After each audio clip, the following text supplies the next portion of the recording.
The human experience is full of interactions, a frenzy of argument, relationship, and social experiments. We are conducting one such experiment in which two people will be given one survey and forced to choose one answer to divisive queries of personal, social, and political significance. At the same time, the subjects will be made to choose between the dominant, larger chair and the smaller, submissive chair. The data collected will include the results of the survey, the intensity of disagreement, the number of interruptions, and even the volume of the participants. All of this in order to gain solid, quantitative conclusions about the characteristics of people engaged in the human experiment.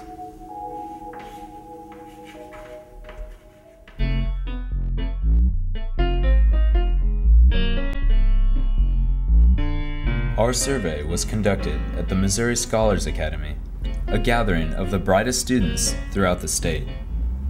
In our survey, we asked the subjects 3 questions that we believed would allow for more varied opinions and stronger debates. We selected chairs that are proven to create a dominant-submissive dynamic.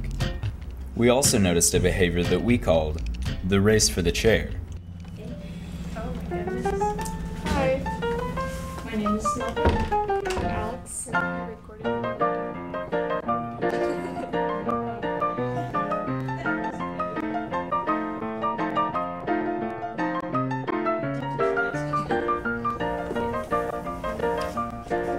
So I'm Alex. This is Saba. Evans. Okay. Oh, someone else has to interview.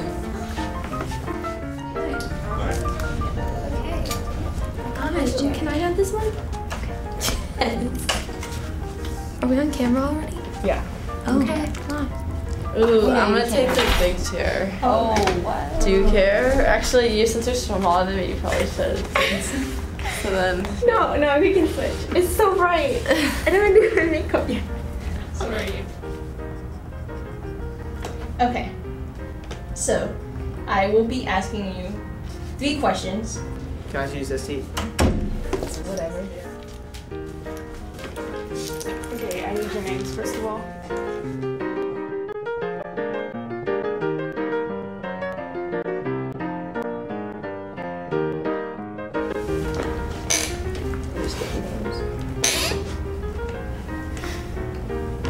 What's your name? Sydney Loethen.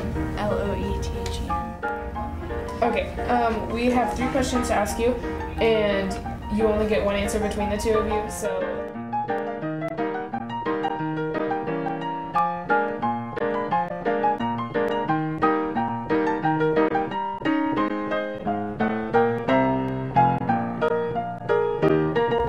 Male-female survey pairs were particularly interesting, and that there was the added factor of chivalry.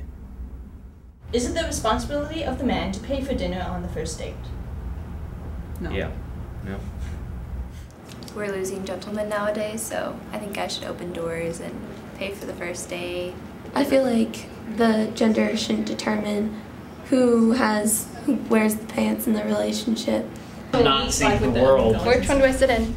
This one is mine. Okay, please come. Hello, come on in. Do I need to do anything specifically, or? I think if they really like each other and want to go on a date, the man should be chivalrous and pay for it. I would definitely like it. I would definitely like to pay. But if the woman feels uncomfortable with it, I think the woman feels comfortable with it. Okay then, I'll pay. I mean, I'd like the guy to pay for my dinner, but I feel like he shouldn't feel entitled to. I'm not backing down, so. Then I'll back down. Really? I guess. Scholars drew from a variety of experiences and displayed expert debating tactics. Oh, 10 life in prison. What? Well, on House, they always want on House. They always want to die, but he's like, no, I'm gonna help you live, and they end up living. So no. I say no to. Didn't I say that in the first place? Yeah. No! Terminally ill people Okay, here. but- Okay, so it doesn't have to be coma, it could be cancer. Okay, Okay, well, in the case that, could you clarify the question? Because like, We are in unable some to cases, elaborate okay, on but in some cases they should, and in some cases they shouldn't. If you don't want to live, you should just kill yourself. Don't try to bring somebody else into it. I think, like, yeah, hopefully they wouldn't kill themselves. No, oh Hopefully no, one I is- wouldn't want them to kill themselves. I Yeah. think they should definitely enjoy their time here on Earth. But the thing is, if you want to die, then kill yourself. Don't try to get somebody else to kill you. Okay. So, do you have an answer? Yeah, kill yourself. What? I would say kill yourself. We also studied the propensity for the first decider to lead the way. Yeah. Yeah. Yes. I think so. Yeah. Yes. Life in prison. I agree there. Life in prison without parole. Life in prison. Life in prison.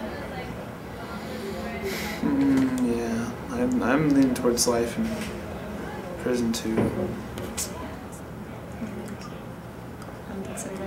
Yeah. Yeah. Life in prison. I'd probably say life in prison too. Life in prison without parole. I agree. Yes. I agree. The wording of our questions was carefully crafted in order to minimize confusion. However, we found that many participants still found ways to misconstrue them. I'll answer my own question. No, you won't. That's my shoe. Yeah, it is. Parker has the most beautiful feet I've ever seen on a man. Is it the responsibility of the man to pay for dinner on the first date? Yes. And last question, should terminally ill patients have the option of physician-assisted suicide? Do we know for certain that they will be terminal? Wait, look into the camera really oddly too. 1, 2, 3. Life in prison without parole. Okay. That depends on the capital crime. Like, define life of crime. You don't like us, is that it? You don't like us? No. 4. Okay, you know you're out of focus right now, so if you want me to focus. Why are you keeping us in this room if you don't like us? Oh, Is this- I don't know. Okay. Is there like Get out. Get out. Get out. Are we filming this or something? Is there a hidden camera anywhere? Come on. Well, is this camera in front of you? That's Get a out. fake camera, obviously. It's been recording. Get out. Good job, guys. Growing frustrated with insubordinate interviewees, our researchers decided to employ different questioning techniques.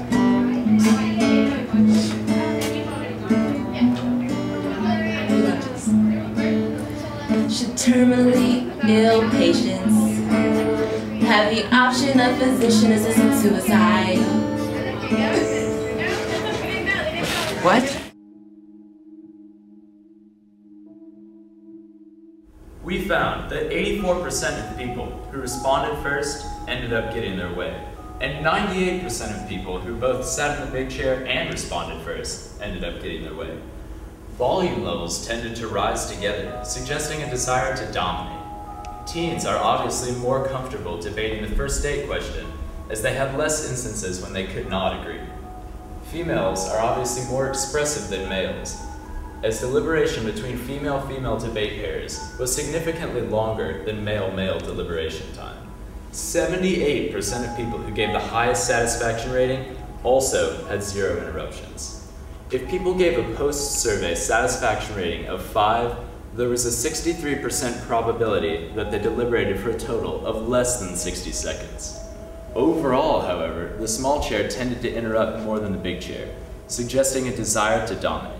Yet the small chair gave the highest satisfaction ratings. There was no correlation at all between satisfaction and whether or not the person got their way. This indicates that people were most likely baffled by the survey and just gave high satisfaction ratings.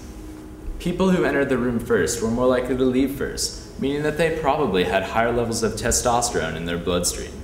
Male-female survey pairs were twice as likely to get loud as other pairs, suggesting a blatant desire to impress the opposite sex. We are absolutely sure about this, as there is no other explanation. So what do all these statistics tell us? Well, people are complicated. What can we gain from all these results? A good laugh, perhaps? Who knows why people do anything? We certainly don't. Thank you, and good night.